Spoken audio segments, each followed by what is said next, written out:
After successfully scheming against a villain and faking my death, I revived once more. When others mentioned me, Nicholas wore a cold expression, his tone dripping with sarcasm. What makes her think I'd go throwing my life away for her again? I'm not that pathetic. I understood in my heart that he was keeping his distance at first. Before long, I received a video of Nicholas drunk. In the video, he was hoarse from shouting, weeping like a pear blossom in the rain. She ignoring me again. I don't want to live, I'll just die right here. It took me a year to conquer Nicholas. For 300 days of that year, I was slacking off. The most I did was occasionally send him cringy online pickup lines. Just call him hubby a couple more times, and the conquest would be complete. The system congratulated me as I stood frozen in disbelief staring at the panel, where Nicholas's affection value far exceeded the target. In my mind it asked if I chose to stay. I was momentarily dazed, and didn't he respond? The system defaulted to my departure from this world, casually fabricating an excuse for my death escape. A year after death, it came knocking again. Help host, the data from our previous conquests is lost. I asked indifferently, so what?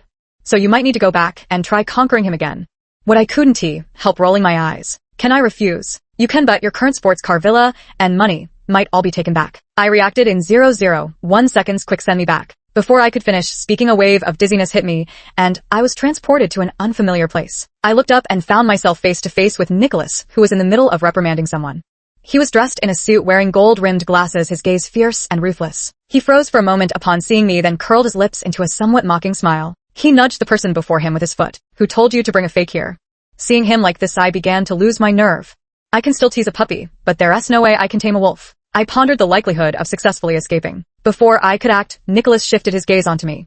You get over here. I frantically brainstormed and finally decided to strike first. Pinching the inner thigh, I squeezed out a tear. Turning my head to look at him with deep resentment. Nikolai, how dare you yell at me? Is this the attitude you show me now? Do you have any idea how much I've suffered just to come back and see you? Nicholas froze at my words, his hand trembling slightly as he held the cup, looking at me in disbelief as he spoke. Elizabeth. Elizabeth the First repeated the words with feigned heartbreak. You used to call me Elizabeth or baby, but now you're calling me by my full name. Nikolai, have you changed your heart? Nikolai let out a derisive laugh as if he'd heard something amusing. Changed my heart? I seem to recall we broke up long ago. I really want to shamelessly ask when exactly we broke up, but I simply don't have the confidence to say it out loud. Damn system, I cursed it viciously in my heart. Seeing my silence, Nicholas's eyes darkened, and the grip in his hand tightened. I was just about to make an excuse when a voice interrupted me. Someone walked in through the door, greeting Nicholas with familiar ease. I didn't get a clear look at his face. After saying a few words, the man finally sensed something was off and turned to look at me. The moment our eyes met, we both saw shock reflected in each other's gaze. Can someone please explain to me? Why is the male lead here and on such good terms with Nicholas, the main antagonist? Gabriel looked at me as if he'd seen a ghost. He pondered for a few seconds before suddenly realizing the truth. He looked at Nicholas with an indescribable expression. Wait, dude, have you been reading too many novels? Are you pulling some doppelganger romance trope here? But where on earth did you find someone who looks exactly like Elizabeth? Holy shit, you didn't have someone surgically alter you to look like her, did you? I think he must have lost his damn mind. Gabriel noticed my gaze and unconsciously raised his voice. Oh my god, even the look in your eyes is identical. Elizabeth always used to look at me with that same you're an idiot expression. I couldn't hold back and cursed at him. Gabriel's shock only grew more intense in his eyes. Did you just rise from the dead 2 years later? I still couldn't figure out what made Gabriel qualify as the male lead in a sweet romance novel. After confirming I was real, Gabriel's gaze kept shifting between me and Nicholas. Finally frowning, she looked at Nicholas and asked, don't tell me you'll forgive her just because she says a few words. Nicholas coughed awkwardly in a poor attempt to cover up, stubbornly replying, no way. Gabriel clearly didn't buy it and launched into a tirade at him. You have to be firm this time, or what if she plays you again? People never cherish what comes too easily. This time you absolutely mustn't. He agreed to her so casually. Nicholas's expression remained unchanged as he rubbed his cup, giving me a somewhat amused glance. Agreed to her? Did I say anything about getting back together with her? Gabriel was caught completely off guard by his words. He paused for a few seconds before tentatively asking, you mean no matter what she does you want to forgive her? Nicholas Adam's apple bobbed as he forced out 2 words through clenched teeth. Of course. My heart sank. My expression froze. My fingers unconsciously tightened around the hem of my clothes. My nose inexplicably started to ache. Before the tears could fall, the system's voice abruptly chimed in. What's this guy pretending for? If it weren't for detecting an affection level of 80, I'd actually believe him. Loading 1. Just as I was getting into the mood, Nicholas finally sent me home. Before getting out of the car, he said this was the last time. The installed system cursed at him a few more times. I found the phone I used before at home. As soon as I turned it on, a flood of messages popped up, all from Nicholas. The most recent one was from a day ago. Elizabeth, you're something else, disappearing for a whole year. You don't actually think I'm still waiting for you, do you? Don't kid yourself, I was about to forget you. Have you never liked me at all? Is it so hard to give me a proper goodbye? He would send me long messages every few days. At first they were panicked upon learning of my disappearance, then gradually became sad and angry before finally settling into calm, as if he'd found peace. The paragraphs of text made my chest feel tight. After much deliberation, I sent him a cheesy pickup line. He didn't reply instantly after more than 10 minutes. Just as I was giving up hope, his message popped up. Elizabeth, how dare you copy these nonsensical things online and send them to me? I wouldn't have believed it if I hadn't seen it online myself. I'm not that same fool anymore. This trick won't work on me now. Even through the screen, I could feel his anger radiating. Before I could say anything, the system's alert tone suddenly chimed in. Congratulations, host affection points increased by 2, current affection level 82. Please keep up the good work. What a stubborn mule. I tried explaining a few things to him. Nicholas didn't seem convinced and stopped replying to me. Someone must have leaked the news of my death and resurrection. A crowd of people, both familiar and unfamiliar, came rushing to question me. Among them, Clara was the most astonished. My only friend in this world. Sis, you're alive. So you didn't die after all. Then what do all the joss papers I've burned for you this past year count for? I chuckled. Counts as you being able to burn them. Clara replied instantly, well, I still can't compete with your Nicholas when it comes to extravagance. Last Qingming festival, he literally cleared out several stores. The sight left me speechless. What a shame that scene wasn't photo worthy, otherwise I'd definitely show you right now. Thanks for the invitation. I don't have a fetish for watching people pay respects at my grave. The moment Nicholas was mentioned, Clara immediately became talkative. You have no idea, after you disappeared, he drank himself into a stupor every day until he got a stomach hemorrhage and wound up in the ICU. My heart gave a violent thump. For a moment my throat felt tight. Nicholas's message popped up at this moment. It was a medical report for stomach issues. Before I could examine it closely, he had already withdrawn it. Sorry, wrong message. You probably didn't see that, right? I definitely sent it to the wrong person. Actually, that report isn't mine, don't overthink it. Fine, it is mine. Nicholas sent me these messages while his affection meter kept fluctuating wildly. The notification sound kept chiming nonstop. For a moment, I didn't know how to respond to him. After much deliberation, I decided to offer some polite concern. But my hand slipped accidentally, sending the unsent cheesy pickup line still sitting in the chat box. I quickly tried to recall the message, but accidentally hit delete instead. Nicholas didn't respond, but his affection points were plummeting. The notification sound was starting to grate on my nerves. In the end, the affection points stopped at 70. Elizabeth, you're ruthless. I could almost picture Nicholas gritting his teeth as he sent me this message. I tried to salvage the situation. No use. Nicholas seemed genuinely hurt this time. No matter what I said, he remained completely unresponsive. I sighed, feeling like my conquest career was plunged into darkness. After Clara found out I hadn't actually died, she insisted on throwing me a birthday celebration. At first I refused, but she said Nicholas would come, so I had no choice but to reluctantly agree. In the end, about 20 or 30 people showed up, most of whom I'd had some dealings with before. Every single person who saw me had to mention Nicholas. The man they kept talking about walked in at the very last minute of the appointed time. Everyone tacitly left the seat beside me for Nicholas. He hesitated for a few seconds before finally sitting down. Clara was great at breaking the ice, and within a few words everyone was chatting animatedly. Only Nicholas and I remained silent. He also seemed to find the atmosphere somewhat unbearable and reached for the wine glass, but I raised my hand to stop him. Nicholas turned his head and looked at me with some confusion in his eyes. I whispered to him, your stomach isn't in good shape, better not drink. Nicholas stared at me quietly, as if sizing me up or probing for something. Finally, he curled his lips slightly. Elizabeth, you should know why my stomach is bad, right? Didn't Clara tell you I drank until I had a stomach hemorrhage? Guess who I did it for? He was being somewhat aggressive. I slowly moved my hand away from blocking him. Because of me, Nicholas chuckled lightly again.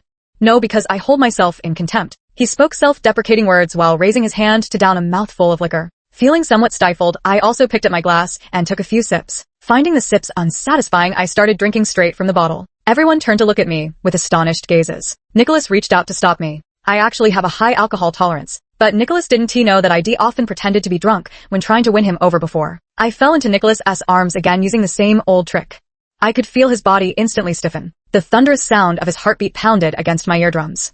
Nicholas' deep voice came from above my head. How many more times are you going to use the fake drunk trick? Do you really think I can't tell? My heart skipped a beat. How could Nicholas, in just 1 year, not only become sharper in mind but also keener in sight? I nestled my head against his chest, trying to struggle a little more. But he remained completely unresponsive. Just as I awkwardly prepared to get up, a pair of hands unexpectedly encircled my waist. At the same time, the heart rate increased by 5 points. Nicholas picked me up and carried me outside. He whispered in my ear, when you throw yourself into my arms while sober, I have no reason to refuse. Just as we stepped out the door, we ran into Gabriel, who had arrived belatedly. He glanced at me in Nicholas's arms and immediately exploded with rage. I knew it, you were just being stubborn before. How could you forgive him in just a few days? If I weren't still acting. I'd have stood up and thrown hands with Gabriel right then and there. This guy really holds a grudge. Wasn't he just a minor obstacle I accidentally put in his way when he was pursuing someone? Does he really have to retaliate now? Nicholas didn't answer him directly, instead saying abruptly, she's drunk. Drunk. Gabriel's tone was full of disbelief. You're joking with me, right? She outdrunk me several times before. You might not know her drinking capacity, but surely you know mine. Unless she's been drinking for hours, she's definitely lying to you. Gabriel must be having it too easy lately. Did he really think marrying the female lead would let him rest easy as the male protagonist? Just wait until her first love returns in a few months. He'll get what's coming to him. The mere thought of that scene made me chuckle involuntarily. Nicholas glanced down at me. His tone was somewhat stern. If you're going to act, take it seriously. The corner of my mouth twitched. Gabriel was utterly dumbfounded. Nicholas carried me all the way to the car. Yet he didn't start the engine for a long while. He leaned against the window with one hand propping up his head, watching me while the other hand tapped the steering wheel intermittently. Even with my eyes closed, I could still feel his gaze on me. I held out for a few minutes before finally giving and glaring at him in exasperation. A faint smile curled at Nicholas's lips as he watched me with leisurely amusement. I thought you could keep up the act all night. He's really changed for the worse. Before, when I pretended to be drunk, he'd be utterly flustered, his ears turning crimson. Nothing like this current calm indifference. You did that on purpose, I accused him. Nicholas found it rather amusing, the corners of his mouth lifting even higher. Are you talking about this time or before? I snapped at him angrily. You noticed before. Why didn't you call me out enjoying the show, were you? Before, I would have called it foreplay. Nicholas said it with such dead seriousness. My serious expression made my cheeks burn slightly. In my confusion, I pressed the window button. A gust of cold wind rushed in, sobering me up for a moment. Anyone could tell his next words wouldn't be anything good, so I deliberately didn't ask. Nicholas went on talking as if to himself. Being fooled by you repeatedly, even Hello Kitty would get angry when pushed too far. It's just that you've used this trick too many times. There's not a shred of novelty left in it. I pursed my lips, somewhat unwilling to admit defeat. That's because I've only used it on you. Now that I'm trying it on others, it feels fresh. Congratulations, host. Affection points increased by 5. Current affection level 80. Keep up the good work. After going around in circles for days, we're right back where we started. Nicholas suppressed a smile at the corners of his mouth. After a few seconds of silence, he said to me, you'd better not use it on anyone else. After all, not everyone is as upright and honorable as I am. He really has the nerve. Who is it that secretly kissed me before, and now acting all high and mighty, as if afraid others wouldn't notice? His face turned crimson, even his walking gait became awkward. At this thought, I couldn't help but laugh out loud. Nicholas saw my sly smile and grew somewhat flustered with anger. What nonsense are you thinking about? My smile didn't fade. After a year apart, you've become so domineering. Now you're policing even my thoughts. Unable to out-argue me, Nicholas reached out to start the car, trying to divert attention. Just as I turned the key, I suddenly remembered I'd been drinking, so I had no choice but to give up and call a designated driver on my phone. Nicholas and I sat on opposite sides of the back seat. The distance between us could still fit another person. Watching the scenery flash by outside the window, my eyelids grew heavy. She toppled sideways in a drunken stagger, finally collapsing against someone's shoulder. In my dazed state, I thought I heard the system's chime signaling increased affection points. And Nikolai's voice. You're quite the actor this time. After speaking, he slowly lowered his head and planted a kiss on my forehead. When Gabriel delivered the wedding invitation to me, I finally understood what Nicholas had been busy with all these days. Turns out he'd been busy being someone's groomsman. The current plot has completely collapsed beyond recognition. Instead of being at each other's throats, the male lead and the villain have become sworn brothers. Does this even make sense? On the wedding day, when Nicholas appeared before me in his custom-tailored suit, I shamelessly felt my heart flutter. The tips of my ears and my cheeks began to flush red. Nicholas saw me like this and deliberately walked over to blow air into my ear. I flusteredly took a few steps back. He pressed forward step by step, his tone teasing. Blushing so much, how pathetic. Actually, I do look even better in the groom's outfit. Shame, you'll never get to see it. During my most dedicated efforts to win him over, I could say any sweet nothings that came to mind. I even fantasized with him about what our wedding would look like. Every time a glimmer of anticipation flashed in his eyes, I felt a pang of guilt. The light-hearted mood from moments ago vanished with his words, leaving the two of us in heavy silence. Apart from the system's prompt sound indicating a drop in affection level, when he was called away by the other groomsmen, I breathed a sigh of relief. At the wedding, Gabriel kept getting teary-eyed several times, looking utterly overwhelmed. Nicholas, standing beside him, seemed somewhat disdainful. I picked up my phone and took a few photos of him. During the bouquet toss, several people eagerly rushed forward to participate. I sat in my seat feeling rather disinterested. Nicholas also showed no intention of joining, but the MC, seeing too few participants, forcibly dragged him in to make up the numbers. He stood at the very edge, seemingly indifferent to it all. I suddenly remembered attending his friend's wedding before. When the bouquet was tossed, he stood in the front row rubbing his hands in anticipation. In the end, he didn't catch it. He was extremely downhearted about it, and I spent the whole evening comforting him. Thinking of this, I felt a pang of bitterness. He had truly changed so much, and I knew I was the one to blame. The atmosphere around us reached its peak intensity. I averted my gaze from Nicholas and fixed it on the bouquet the bride had tossed. It traced a perfect arc through the air. Finally, it landed squarely in my arms. All eyes followed the bouquet's descent and settled on me. After a moment of silence, an eruption of cheers burst forth. I picked up the bouquet in a daze, and when I looked up, my eyes met Nicholas's. The surrounding clamor seemed to fade into silence at that moment. We stared at each other across the crowd. Something deep within me felt like it was growing wildly. The host invited me onto the stage. He enthusiastically asked if I had a boyfriend. I felt a scorching gaze from the side, and after a moment of silence, shook my head. Most people present knew about the history between me and Nicholas, and whispers rose from the audience. The host looked somewhat bewildered as he tried to regain control of the situation, but I snatched the microphone from his hand. I openly turned my gaze to Nicholas. I may not have a boyfriend, but there is someone I want to marry. Having officiated so many weddings, the host was sharp enough to immediately recognize that my relationship with Nicholas was anything but ordinary. He asked me curiously who that person was. I looked at Nicholas. His eyes were filled with mixed emotions. I smiled at the master of ceremonies without clearly stating who that person was. Yes, not willing yet, but when he is, I'll definitely tell you. The clamor of the crowd showed no sign of stopping. Nicholas averted his gaze, his affection level skyrocketing to 90. For the first time ever, the system congratulated me. Host, you're amazing. At this rate, you'll be able to go home very soon. He couldn't hide his excitement, but I couldn't bring myself to smile. After the wedding, Gabriel invited some close friends for a meal. By the time I arrived, most people were already there. They weren't speaking particularly quietly.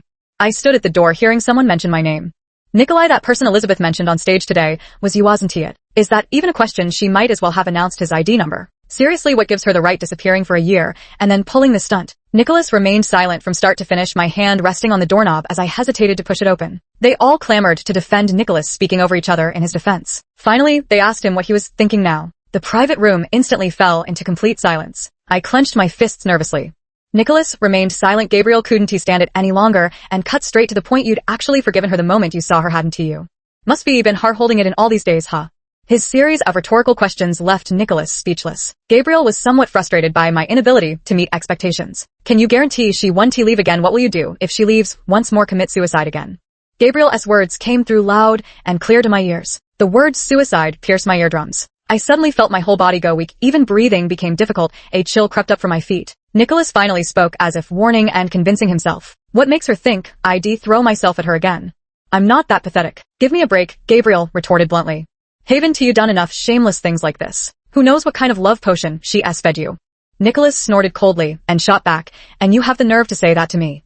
Do you really think getting married means people will forget those years you spent being a lapdog? The tension between the two grew increasingly hostile. Others began stepping in to mediate. Look who's talking. Neither of you has room to criticize the other. Yeah, you two are always fighting over who gets to be the dog. I've been too embarrassed to say it before, but today I finally got the chance. Honestly, zero people care that you two are married. Exactly. Who even asked about you two? Always showing off here, for who knows what reason. Laughter spilled from the private room as I leaned against the wall. Outside, my eyes were slightly red. The system noticed my unusual state and whispered, Host, are you okay? I forced myself to stand up and walk out.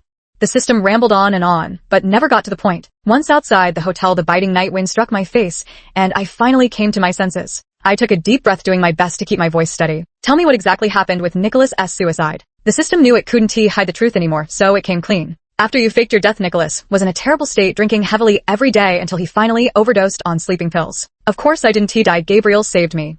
I suppressed the surging emotions in my heart. Speaking in a firm tone, I asked, did you send Gabriel there?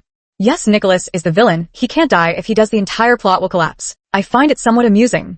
Everything already falling apart now. The villain has become the male lead groomsman. The system falls silent. After leaving that world, I've been deceiving myself all along.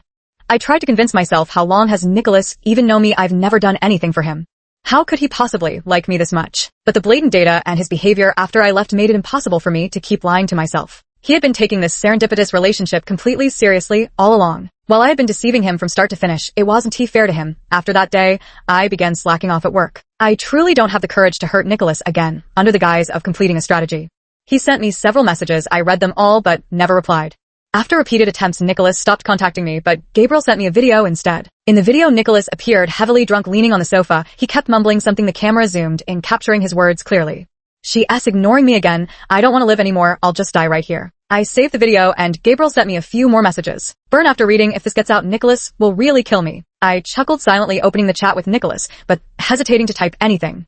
Send him a message to give him hope, and then would I ask myself, then succeed in winning him over only to abandon him again? Make him wish for death, but unable to die, living like a walking corpse every day. Or stay for him. Stay for him by abandoning my real-life family and friends, leaving behind everything I have. I spent the whole day and a daze unable to come up with any solution. Early the next morning, I received a call from Gabriel. Nicholas was hospitalized again due to stomach bleeding. When I arrived at the hospital, before even pushing the door open, I could already hear Gabriel's loud voice. Alright, stop staring at the door. You've looked 800 times already. I pushed the door open just in time to meet Nicholas's eager gaze. When he saw me, he deliberately averted his eyes and pulled the blanket over his face. Gabriel very tactfully excused himself and left. I sat on the chair. Nicholas pulled the blanket down, his tone carrying a hint of grievance. How come you're here? Didn't you say you didn't want me anymore? I clearly remember when I first started interacting with Nicholas. The system told me he was an extremely insecure and sensitive person. Abandoned and beaten since childhood, it shaped a love-starved personality, planting the fuse for a twisted mentality in the future. The reason I was chosen to guide him was because he had already turned dark prematurely, needing someone to pull the plot back to the correct timeline. But it miscalculated. At this very moment, Nicholas looked at me and asked these two questions. Clearly, he was still the same as back then, sensitive, with a touch of stubbornness. I placed my hand on his and said word by word, that day at Gabriel's wedding I overheard your conversation outside the private room. Nicholas took a few seconds to react, as if recalling that day. As the memory gradually surfaced, he nervously reached for my hand. Elizabeth I was just being stubborn. That's not what I meant. He anxiously tried to explain, but I interrupted him. Nikolai, that's not what I'm talking about. He sighed in relief, but grew uneasy again upon seeing my serious expression. Then what is it? A surge of bitterness welled up in my heart. After a pause, I said to him, after I left you took your own life, didn't you? The hospital room was left with only the mechanical sounds of the equipment. I silently pressed him with my gaze, and he nodded in response. Tears fell onto our clasped hands. He raised his hand to wipe away the teardrops from the corner of my eye. I didn't end up dying, did I? I couldn't stop the tears. He pulled me into his embrace and whispered, Elizabeth, don't pity me. When I stepped out of the hospital room, Gabriel was leaning against the doorframe, as if waiting for me. He said he'd take me somewhere. I stood frozen in place, silent for several seconds before getting into his car. The car drove from the city center all the way to the suburbs. Gradually, signs of human presence grew scarce. Trusting in the male lead's character, I chose not to call the police. After about an hour of driving, the car stopped at a cemetery. I got out and stood at the entrance, utterly bewildered. Why did you bring me here? To visit your grave, he replied. The corner of my mouth twitched, but I still followed him forward. To be honest, it's hard for anyone to laugh when seeing their own tombstone. I stared blankly at the radiantly smiling photo on it, as well as the words beloved wife carved on the tombstone. Rose bushes, my favorite flowers, were planted on both sides of the tombstone. It wasn't yet their blooming season.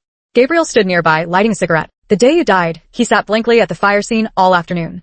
The system arranged a fire for me. The body was burned to nothing, leaving only the pair of shoes I was wearing at the time. Those shoes were custom made for me by someone Nicholas hired, one of a kind in the whole world. No one would ever doubt it. Your death was truly perfect. The timing, the location, the cause of the fire. By all appearances, it was an utterly unexpected accident. Gabriel stood beside me, blowing smoke rings. Nicholas is a strange one. When he found out you died, he wasn't so much heartbroken as he was desolate, like he'd been abandoned. His fists hanging at his sides clenched tighter and tighter. His breathing grew increasingly labored. An almost absurd idea took shape in my mind, growing more defined with each passing moment. Gabriel stubbed out his cigarette, his gaze settling on a distant gravestone. You must have guessed it already. This one was prepared by Nicholas for himself. I followed his gaze and saw the blank tombstone. The two tombstones were of the same style, placed very close together. Dark clouds gathered in the distant sky soon after a light rain began to fall. Standing before the tombstone, my tone remained unchanged. Gabriel, how did you and Nicholas suddenly become so close? The rain grew heavier as Gabriel pulled me into the car. Raindrops pattered noisily against the windows. Gabriel remained silent the entire way as he drove me back to the hospital. Just before I got out, he suddenly spoke. After you disappeared, he lost all interest in living. How could he possibly still think of opposing me?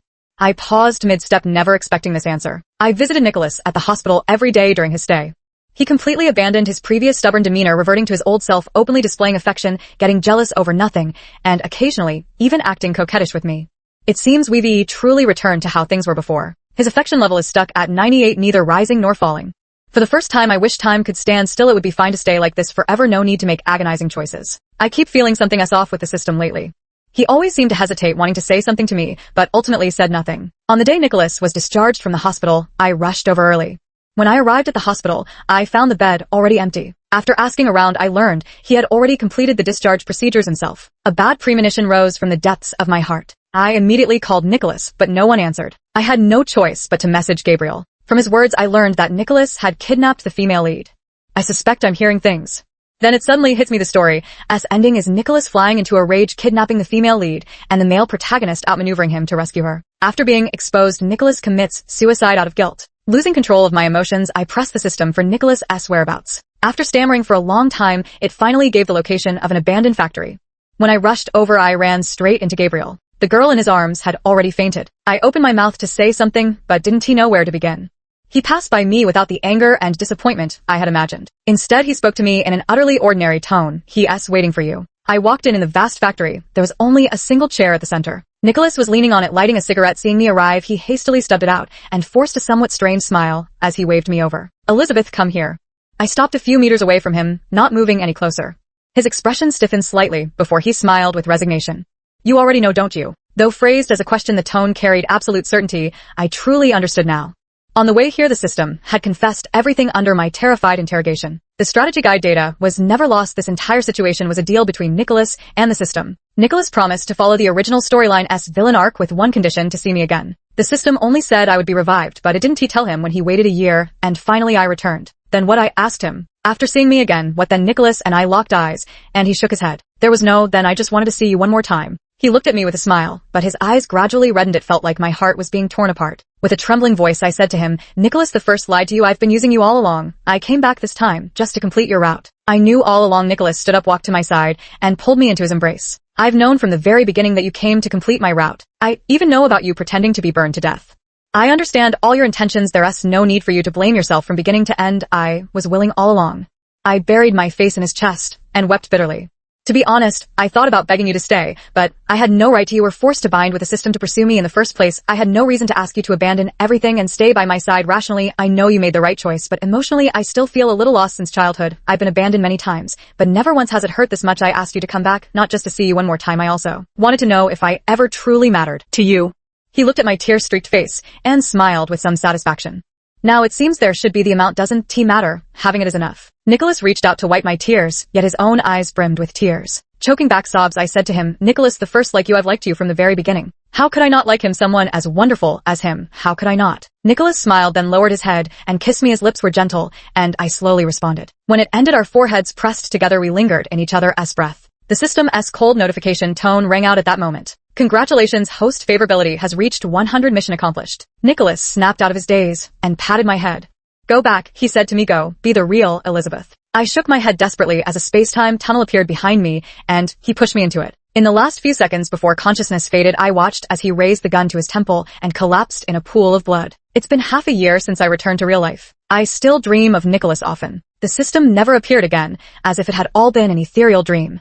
Though I have a good tolerance for alcohol, I've still gotten drunk before. I experienced stomach bleeding once and realized how truly unbearable it feels. I don't know how Nicholas endured it so many times. Another half year passed. I think Nicholas wouldn't want me to live in such a dazed state. So I detached myself from those painful memories to feel life and living.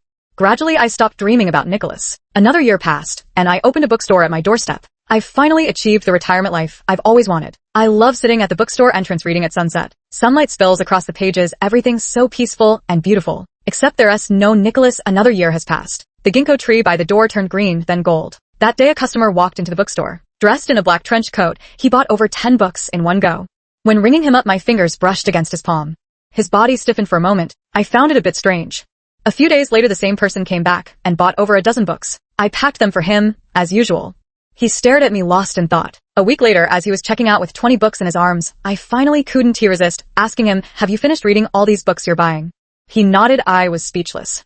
He kept coming for 3 months straight. At the end of spring, he came to buy books as usual. Our eyes met, and the corners of my lips lifted slightly as I spoke with a hint of reproach. Are you planning to empty our house? The man shook his head in a flustered manner.